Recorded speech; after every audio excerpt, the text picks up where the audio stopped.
my second International Menopause Day episode, and I have brought back one of my all-time favourite interviews.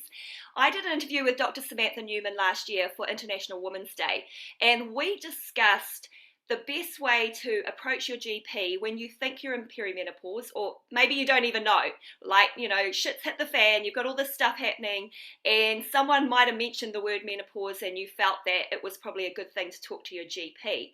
And at this time last year, I was also hearing that, quite a few women weren't getting their level of support that they might have expected or hoped for.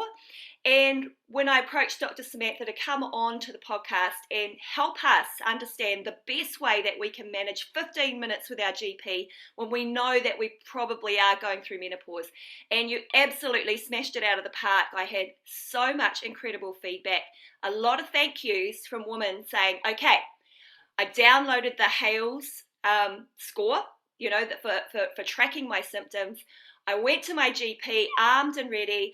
I had a great result. Please thank Dr. Sam. So now I get to come on camera in this episode and say thank you so much, Samantha. You're an absolute rock star, and it's great to have you back. Welcome back.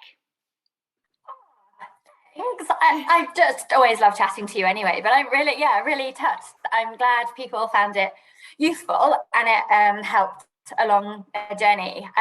It's crazy, isn't it, thinking of I don't know what's happened in my kind of menopause journey, my clinical journey since we last met. And I remember sitting at my friend's house feeling quite apprehensive, like a complete imposter, and now I'm so excited to be let's just talk about vaginas, and how it's so relevant. And throwing me back last time, I would have been oh well, can I talk about this? So doesn't that actually sort of make you realize how far we've come? Now, for the audience, you've probably read the title of this episode. So we are talking about vaginas and particularly a symptom, vaginal dryness, which a lot of women probably don't discuss and maybe are even hesitant to talk to their doctors about it.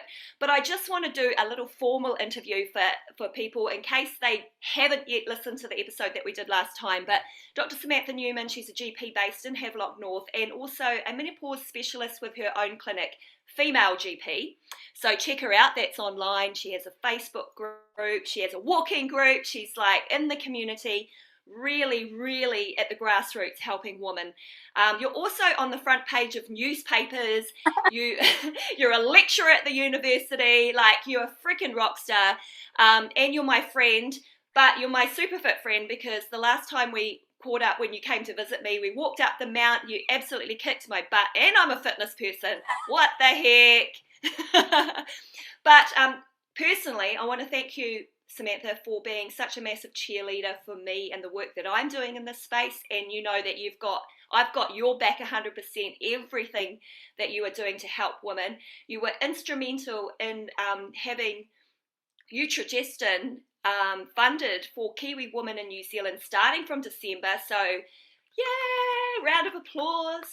That is such a game changer. So women being able to access progestin, is that right? Progesterone as part of their HRT without having to pay the $35+ monthly. So yay. And today we are going to be talking about vaginal dryness. And it's one of your favourite topics, I hear. Yeah, and it's just people say to me, why do you like doing it? And I just think it's one of those tools that it's a medium to work with women that gets incredible outcomes. And it's just kind of evolved because I realized that what I do as kind of a GP and working with kind of what we know is general practice, kind of, skin things. And I do a lot of prolapse and continence work as well, which we can talk a little bit about, and menopause. And then I realized that actually, to be able to do all of this really well, I need to learn as much about this as I can. And it's just, I think, really improved my enjoyment in consultations, my kind of relationship with my patients. And I still kind of find it a little bit crazy, but I just, feel really lucky to be able to feel quite confident in addressing the issues. Yeah. So I'm going to ask the questions, and I've thought about this from a woman's perspective, and particularly a woman in perimenopause. If this is a symptom for you, this we're going to smash through all the taboos. We're going to open up the doors, and we're going to talk about this. And I'm going to ask the questions. So straight up, what is vaginal dryness? I think there are different parts to it. Can you help us understand this symptom? Oh, absolutely. So putting it really bluntly, the tissues get drier. So in the past, it was called atrophic vaginitis, which is just awful. It's so demeaning, so demoralizing. And it basically means, the vagina withers away, which is not, anyway. So they've kind of renamed it as something called genitourinary syndrome of the menopause.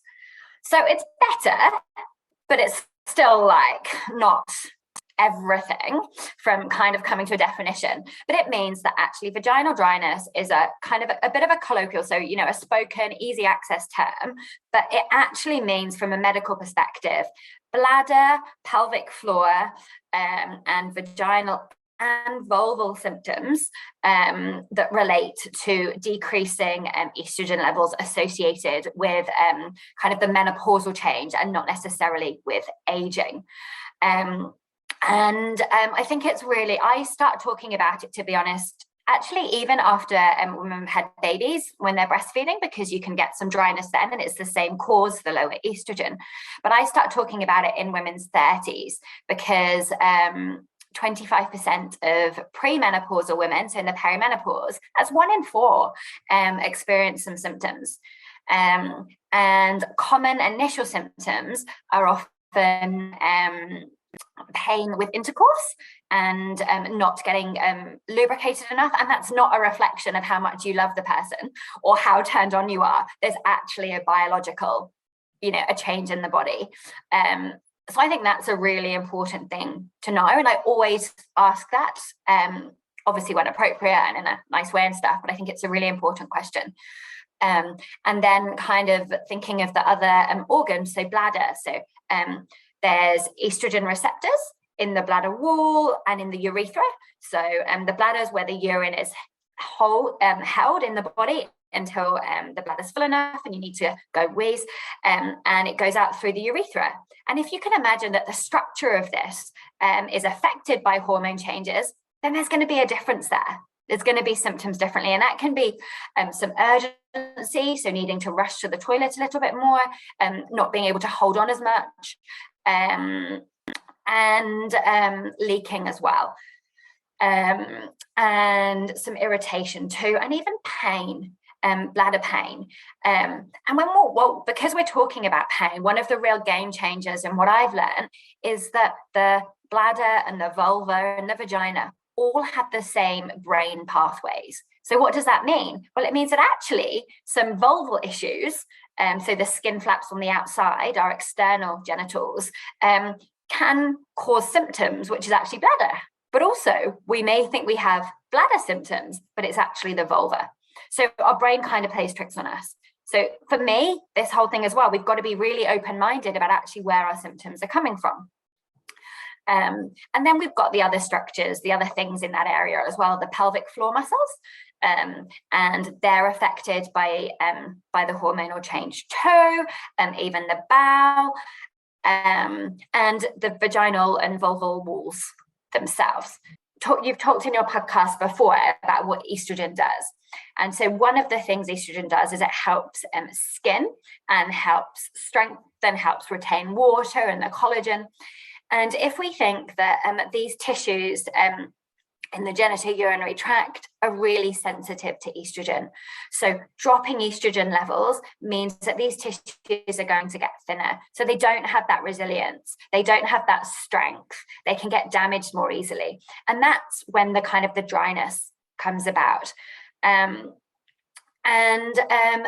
the skin gets thinner, it's more susceptible to injury, and so we can get more discomfort, some tears as well with intercourse, and also some inflammation. So we need inflammation in our body to help heal things, but actually sometimes inflammation can cause some discomfort as well, and we can get that inflammation in all of those organs I talked about just before. Yeah. Wow. It's actually a really big topic because oftentimes, well, I thought, so I'm going to speak from my perspective, when we talk about vaginal dryness, I'm just talking about the vagina, but you're talking about the whole pelvic floor area. Yeah. You're talking about, with incontinence and everything. So it affects everything. And I guess that makes sense because our estrogen receptors are there right throughout the whole area. What's the percentage of women that would come to you and openly say, look, this is happening to me, why? Or is it that you actually ask them? I'm really curious about that. So I do have some women coming, and I've actually had women coming from all over New Zealand face to face for appointments with vulval and vaginal symptoms, which is just really wow.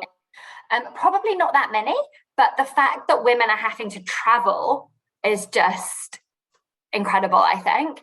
And probably only like less than 10% direct kind of, this is why I've come to see you, with specific dryness. I also, one of the things I specialise in is continence issues and prolapse. So, that kind of, it does overlap as such. It's not specifically that whole, I've got some kind of dryness symptoms. And that's probably about 25%. Okay. And then it's probably 10 to 20% who don't have any symptoms, probably even less. Right. Which reflects the kind of, what the data shows. So 80% of women have genitourinary symptoms. Wow. So when a woman comes to you for a consult around perhaps other symptoms that she's experiencing, is it you that brings up, do you go through like the list of all the different symptoms as well? Yeah, so what do you find? Like, if you ever bring up, hey, are you experiencing vaginal dryness? And maybe they didn't put that on their checklist, do they often start to open up then and say, look, this is, maybe, or what's the response that you get most? I'm just really curious because I feel that we're not talking about it, and I've heard that women don't even discuss this with their GPs and doctors. So yeah, you're probably the right person to give us a heads up on this conversation. So it's really mixed. But I'm going to tell you about a lady I saw once, and I've had quite a few consultations fairly similar. So elderly lady in their kind of 70s and 80s, and they come with urinary tract infections. And so I'm just going to kind of do a little bit of a disclaimer. So I'm not giving medical advice today. There'll be things I've missed, but we kind of just, we want to create that it's an open topic and give women confidence and to understand what's going on. So I apologize if I miss everything, miss anything. Elderly or older women coming, bladder infections, and fairly marked, really glad they've come to the doctor. And so for me, any consultation that I see, I'm always like, well, why has it happened now? Is there something that I can do to prevent it happening? And I suppose one of the things is I ask those questions because often I know that there's things I can do to prevent it happening and to make it easier. And so I kind of normalize it, and I'm like, oh, is there anything that you could have, that may have made this happen this time? Or you had a last one, 2 years ago, and anything happened. It's not very frequent. Can we do anything about it? Have you been a bit more dehydrated? Did you have an extra glass of wine when you were playing bowls? What about some sex? Has that been a bit different recently? And the amount of women that suddenly sit back in the chair and their face lights up as if like a weight is lifted off their shoulders. And they're like, yeah, we were having sex, or I've got a new partner, but it's, and I'm like, great, well, we can actually make this better for you. And it's just, and so that's kind of what keeps me going. And in that kind of, like middle-aged women group, being like, when I see these women in their 80s and they're like, I'm having more intercourse than I was when I was younger. And you look at timings and things, I'm going to talk a bit about that later. So it's way more common than we think, and we need to ask about it, but in a kind of, I think no one is generally going to disclose it until they feel safe. And I think as a doctor, I like to think I kind of walk that path. And some consults I'll say it much earlier, some I'll say it much later, some I might even just drop it in and not necessarily give them a lot of time to answer because I just feel that it's not appropriate. And sometimes if we've run out of time, then I tend to say at the end, I see a lot of women with kind of with vulvar and vaginal symptoms, and I'd love to talk with that about you later, because I think, yeah, if we don't talk about it, then it's not going to be brought up, and it's one of the most common symptoms. The other thing is that for most of us, hot flushes, mood changes, we get better, things improve. And if we, are proactive with our kind of muscle bulk and protein and exercise, our body adapts, and that's the really cool thing. But sadly, with vaginal and vulval symptoms, once there's dryness, unless we actively manage it, it doesn't get better. It's irreversible, unlike the other symptoms of menopause. Okay, so this is something that I've actually just realized. I've just had an aha moment. It's like, I agree. I think a lot of the other symptoms you can manage quite well if you're vigilant to it. Healthy lifestyle hacks and HRT is an option. But when it comes to vaginal dryness, I never thought, oh yeah, that won't just go away, will it? Yeah, and it doesn't. Yeah. Unless there's other lifestyle things that are changed.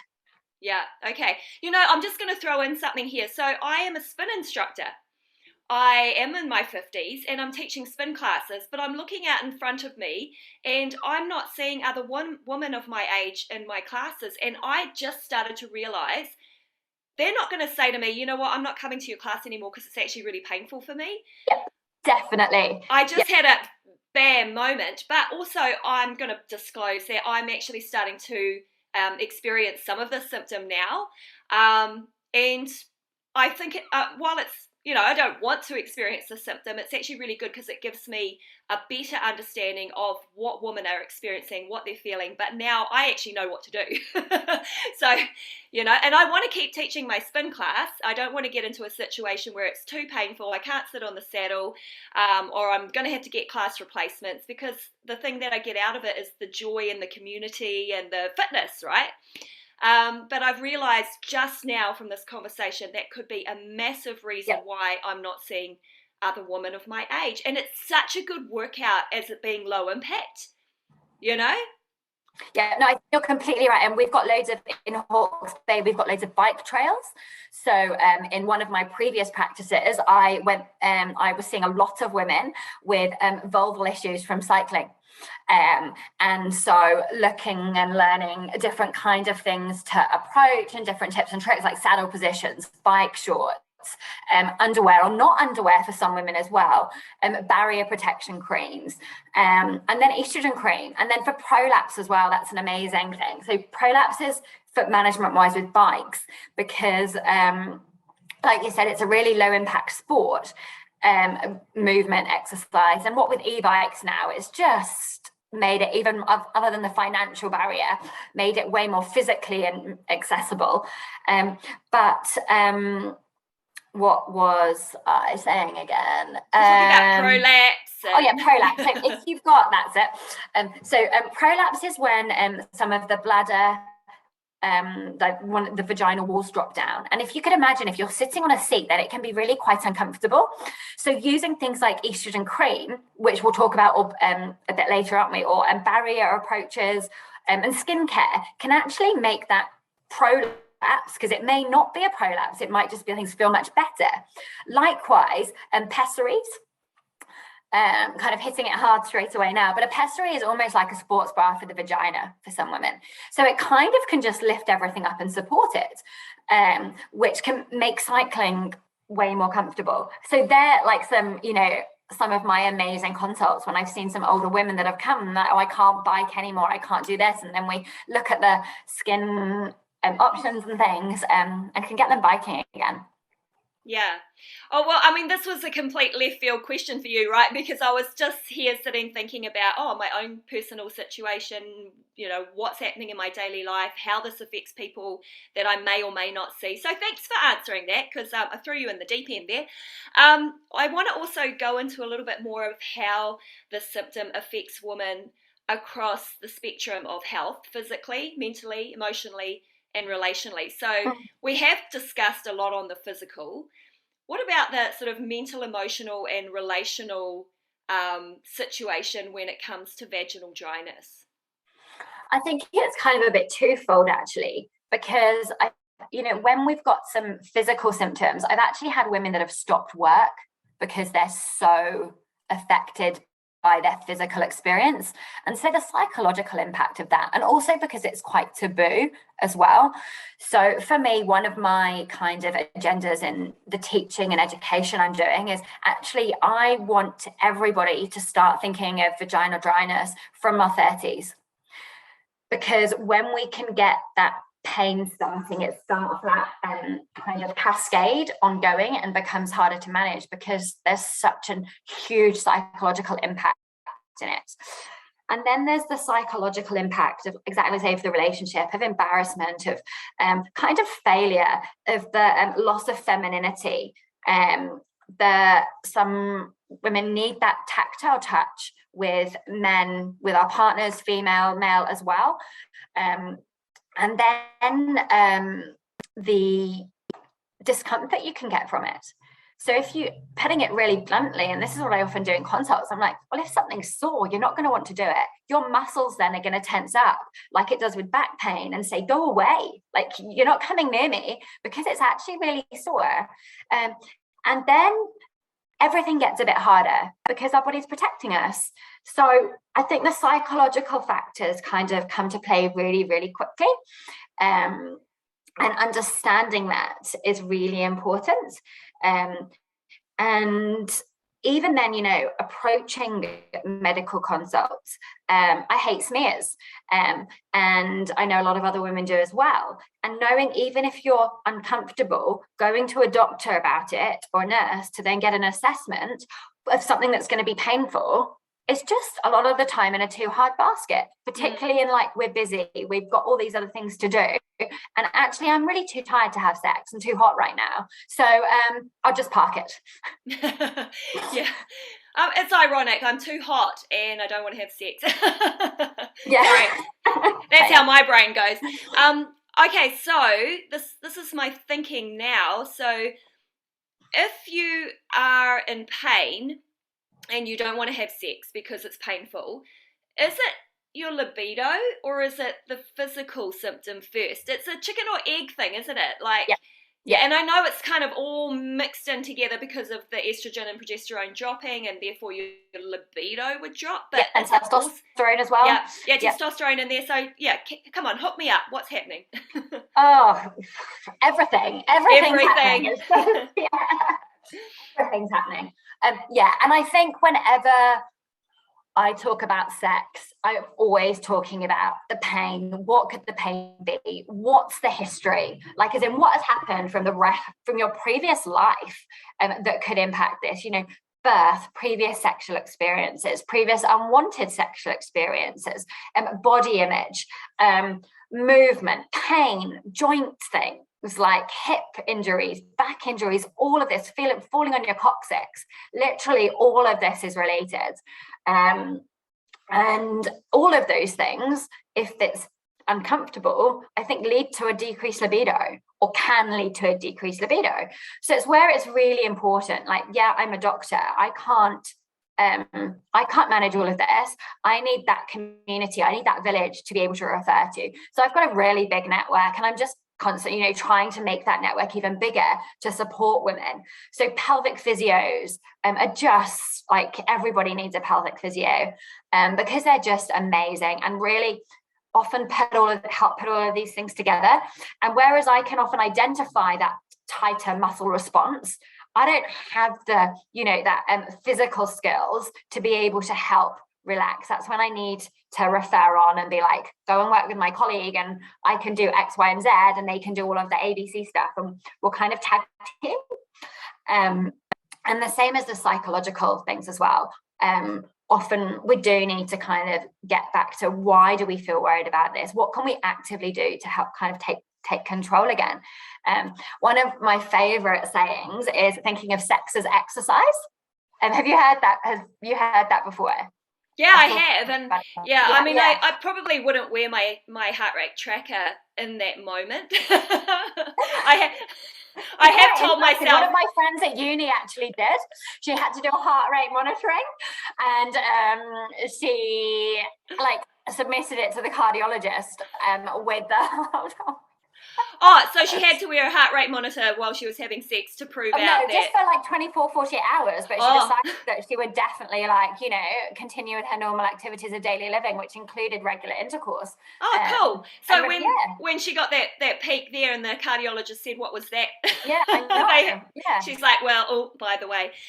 So proving out that, that sexual intercourse is great for fitness, but I think it's obviously way better than just measuring heart rate. But I think of it as going back a step. So what do you need to do to be able to do exercise?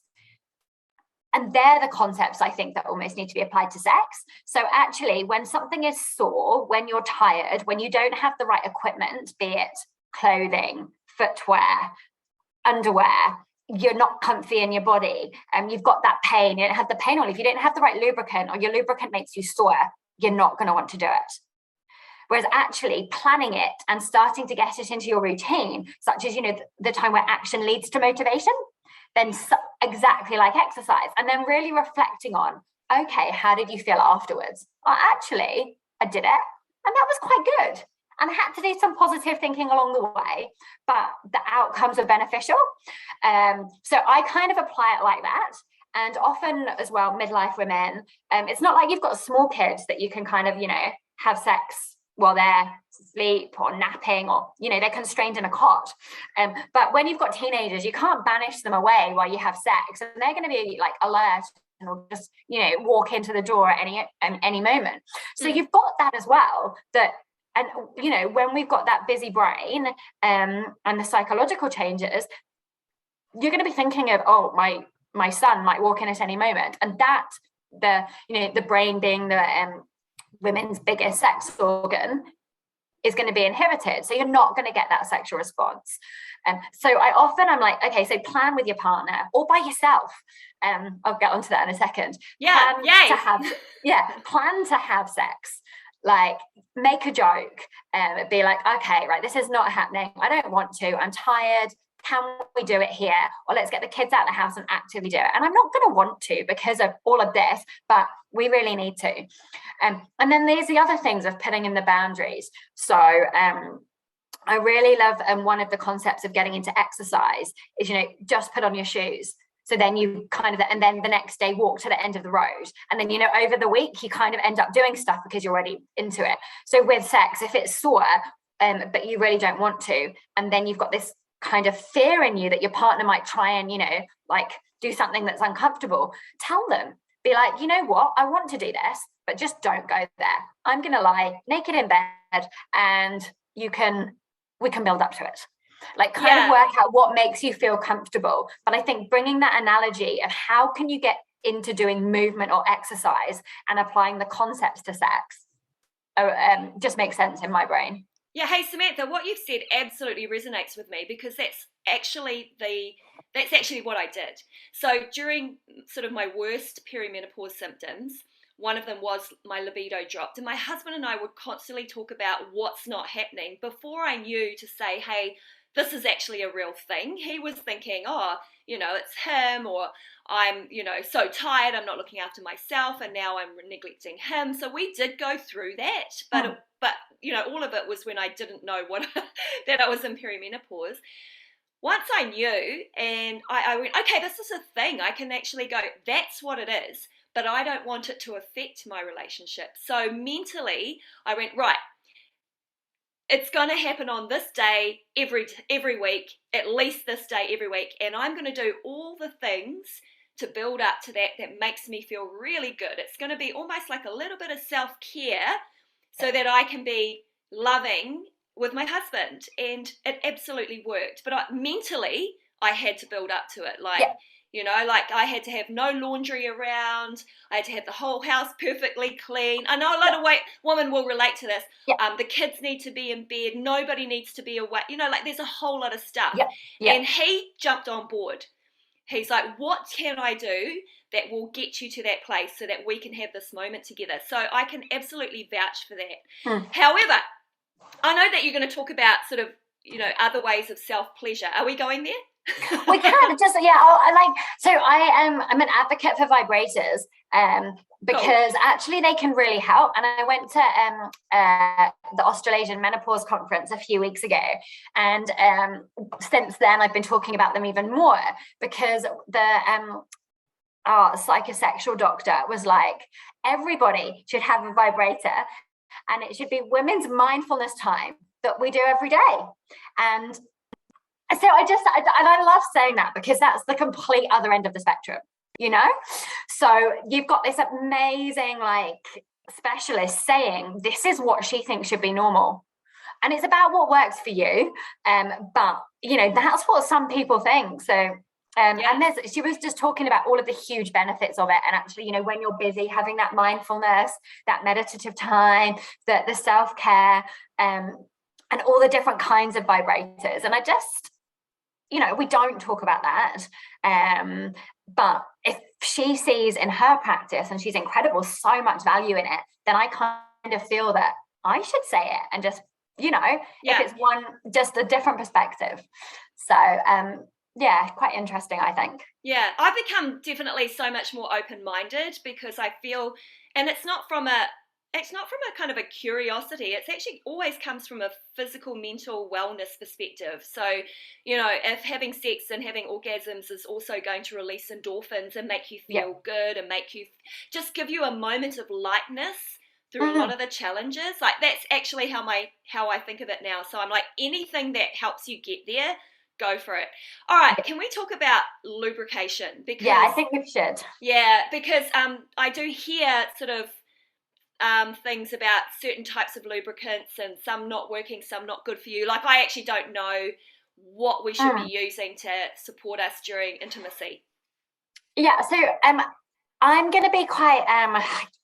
I know that Tracy is linked in with this amazing lady called Georgina, who you're going to be chatting to in the future, and she can articulate this in a more constructive, structured way than me. So I'm just going to kind of, talk about the basics, and let her do all of the amazing education. But yeah, I think when we look at what's happening and what is in the vagina, we need to keep that same pH. We need to aim for that kind of the same really positive bacteria, microenvironment. And so therefore, getting products that align with that is really important. So it's not a case of getting the cheapest lubricant from the supermarket, but that might be what you need to be able to get to where you want to be. So it's about understanding your journey. Have you heard of Jen Gunter? Yeah, yes, She the Yeah, so vaginal she's monologues. so Yeah. the vagina. She does an amazing book and talks about all different lubricants, and she talks a lot about one called Yes. And so, for example, when you look at their product, it's got the right kind of balance, the right pH. It's not got, we don't want sugar in. Having sugar in a lubricant and glycerin, why would you put sugar in your vagina? That's going to promote yeast and bacteria and all of that change as well. And I think, using lubricant, not because you're failing, but actually to facilitate sex and to prolong it. And it's not just about orgasm either. But the other thing with lubricants is they're shorter acting. So they don't have that ongoing effect.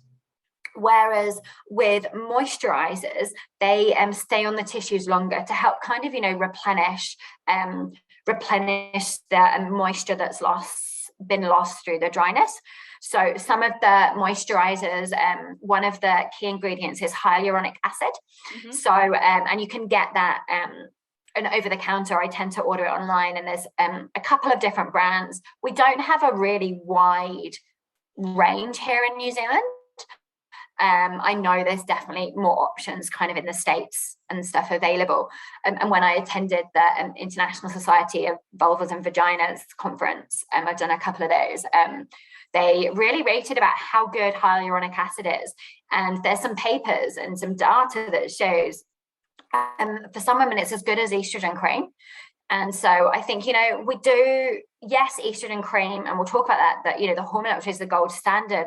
But for a lot of women, moisturizers are great. And we moisturize our face. So why don't we moisturize our vagina? We've got to make it easy with our routine. And yeah, it's about what feels right. I think some women like coconut oil, olive oil, once again, cheap-ish, easy, accessible. So that's okay to use those oils on your vagina. Yeah, Oh, okay. yeah, I it always is. wondered because, yeah, I'd heard different things and I wasn't 100% sure, so I've learned. So that's Yeah, great. Okay. yeah, But and you I would think end up Georgina's smelling a bit also. like coconut, right? I know, and I think that comes like a personal taste and what feels right for you and your body as well. I know Georgina's, and I've read all of the stuff that she's written and the papers that she's based on and things, and I quite like a lot of her approach and the product she talks about. So Yeah. I think, yeah, it's what right for you, but also bearing in mind that, you know, your body might change, and what was good at one point, it might not like so much at another point. Yeah, but your So it's face is about. like that too, right? Exactly, Yeah. exactly. Mm. Okay. So, and then, yeah, estrogen cream. So Yeah. estrogen cream, we just have a Vestin basically here in New Zealand. It's estriol. It's a really good estrogen for the vagina. Those are the kind of receptors that respond to this cream the most. And most of the absorption comes through the front wall of the vagina. So the guidelines, it comes. I don't have an applicator. I normally have. So I've got an empty box right now. I know you have a video as well, but it comes with an applicator, so like a plastic syringe where you see how much estrogen cream you put in, and the instructions are insert this into the vagina daily for 3 weeks and then twice a week. So if you haven't got the best relationship with your vagina, or it's a bit uncomfortable, or you just, for mental, physical reasons, you just don't want to go there, shoving something plastic in your vagina every day for 3 weeks is just a lot of people's worst nightmare. Yeah. And then you've got this applicator that's been in your vagina that you then need to wash, that is just like a fact. It's not going to happen. So I often say, yes, that's what the gold standard is. That's what the studies were. But we've got to do what works. And actually, just finding out the amount you need, putting it on as suits you, and working it out can be really helpful, and make it happen. There are also pessaries, which you put in, literally like things that you put into the vagina. Some women prefer them because they're easier. Some find them a bit messier. But even when we insert things into the vagina, in some women, the external tissues are still quite dry. And for some women, that's symptomatic and they're aware of it, so they experience some symptoms. And some women don't have that awareness. But when I examine women, I will, if they're happy, some women like to see photos of me describing the changes so they can understand and monitor themselves. Others want me to talk about it. Others want to know nothing, and that's fine as well. So there are things like the tissues actually get paler. So around the urethra, so the wee hole can get really white. It's not this pinkish vascular. And the same as the labia minora, the inner labia minora, and they actually, with estrogen deficiency, they actually get smaller. They can actually resorb, so kind of blend in with some of the other tissues. But this is preventable with estrogen cream. And the other thing is that the labia minora are really sensitive. So if they're really affected by low estrogen, then changes in them can be quite bothersome, but also they're one of the biggest things involved in orgasm and clitoral function. So that also can really improve clitoral function and orgasm as well. And so, yeah, just summarizing, estrogen cream, use it how works for you. It takes 2 months to get to effect. And I think even if you don't think you've got symptoms, but you might have, or you're not sure, give it a go. Yeah. Or even a vaginal moisturizer, yeah. because it might help. Yeah. How do you access the estrogen how do you do that? Like, do GP prescription. It's a prescription. Yeah, it's just become available over the counter in England. UK, yeah. The UK, which is cool. But yeah, it's just through a GP prescription.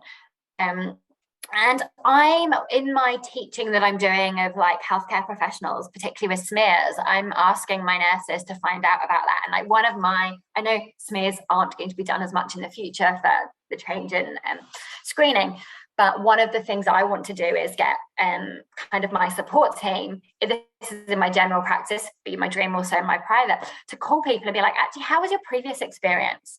And could we make this better for you? And because actually using estrogen cream before and having the medical safety tick boxes, going through them and being like, would you like to try it? Because one, it could make it more comfortable.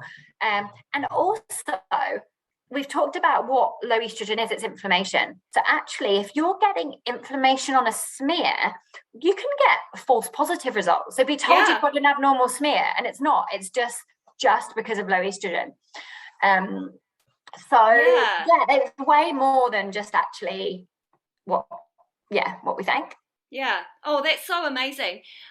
You have literally answered every single question I can think of, and I don't think I've left any questions on the table. So, Samantha, thank you so much. Is there anything else that you wanted to share with women? Because I know that you are very passionate about this particular topic and how game-changing it is for women living every day out there in the community, doing the things they love, having great relationships with their families and partners and what have you. So is there anything else that I haven't sort of brought up that you think would be useful for the listeners? No, but I think just kind of, I jotted down like what would my main take home messages be? And I think it would be like skincare, literally like look after your vulva, vagina like you look after your face. Be aware of the physical effects of smear tests. And if you find it uncomfortable, tell whoever's doing it. And also to understand what is needed kind of, mentally and socially for sex. Yeah, awesome. Hey, thank you so much, Samantha. That was incredible. This is the International Menopause Day episode, blowing up. So I hope that everyone gets a chance to listen to it and can investigate what they need and access exactly what they need moving forward.